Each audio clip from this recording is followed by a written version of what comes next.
Have you learned anything so far? Yeah. That's dumb. Yeah. Have you learned anything so far? Are you sure? Guess what? That's just the beginning. You've learned something. You've learned.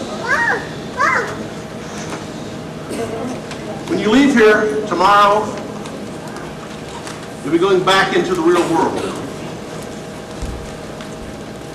We need to start looking for things. So we need a pair of eyes to start looking. Now, eyes are a very amazing thing. Because each eye has 6 different kinds of cells in it. Each one of those different cells enables you to see something different. But each one of those cells starts out exactly the same. And they change to fit where they're needed. That's the way we are as humans. We all start out exactly the same. We all start out in the same death. But through grace, we're saved.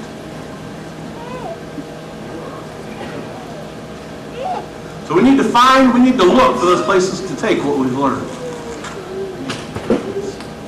But unfortunately, we have to have more than eyes. If we were just a bunch of eyes walking around, it'd be rather weird. So we're going to give us something to put those eyes on. Most people would say this would be a head. Inside that head is a brain.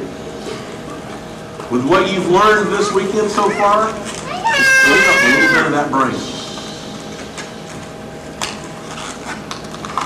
So now you have to use that brain to discern what your eyes see, so you can figure out where you need to go with what you've learned.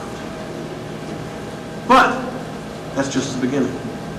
We also have an amazing thing just a few inches down. It's called a heart. People say, well, how's that so much more amazing? Well, they've tried to make a mechanical heart for years. The longest they've gotten one to survive is about 6 months. My wife's grandmother died at 114 years old. My grandmother's neighbor died at 114 years old. At about 80, she looked at a 67, 68-year-old deacon that was trying to figure out someone else to teach her Sunday school class.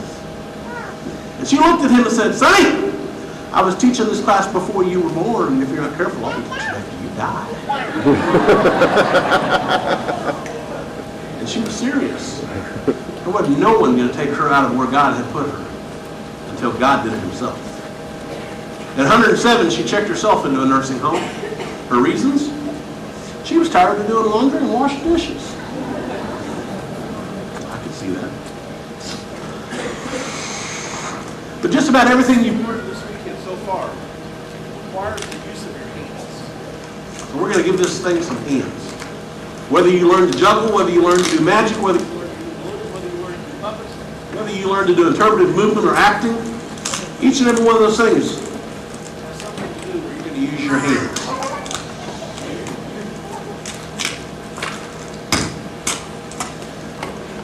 You know, the hands are an amazing thing.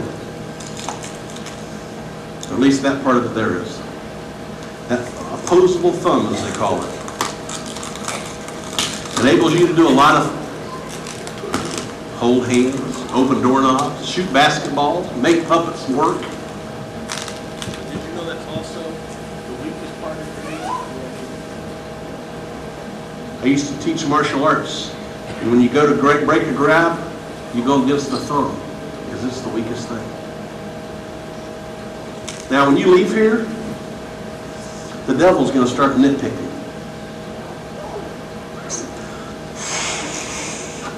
He's going to try to figure out your weakness. And he's going to go against it. To try to stop you from doing what God wants you to do. What God used some of the people here to teach you how to do. He may say, you may be thinking when you leave here tomorrow, you come tomorrow morning, you say, man, I want to go. And as soon as you walk out the door and you're driving home, or you get home, suddenly, man, how am I going to get there? I got to raise all this money. Guess what? God's got that taken care of. You've got a way to get over there. You've got a way to get to the place that you need to be. That place might be Poland. It might be Taiwan. It might be China. It might be the local McDonald's in your hometown. Because there are people, even at the local McDonald's, that need to know Jesus. The last thing I got to make is the most important thing you have. And that's our mouth. It's the most powerful instrument we have for good or evil. The things that come out of the mouth can make you the best version.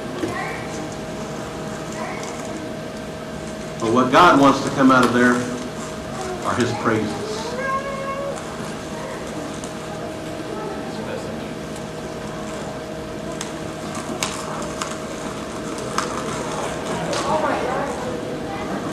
So we're going to give him some eyes here. We're going to give him a couple of pupils. That makes him a teacher, because he's got pupils.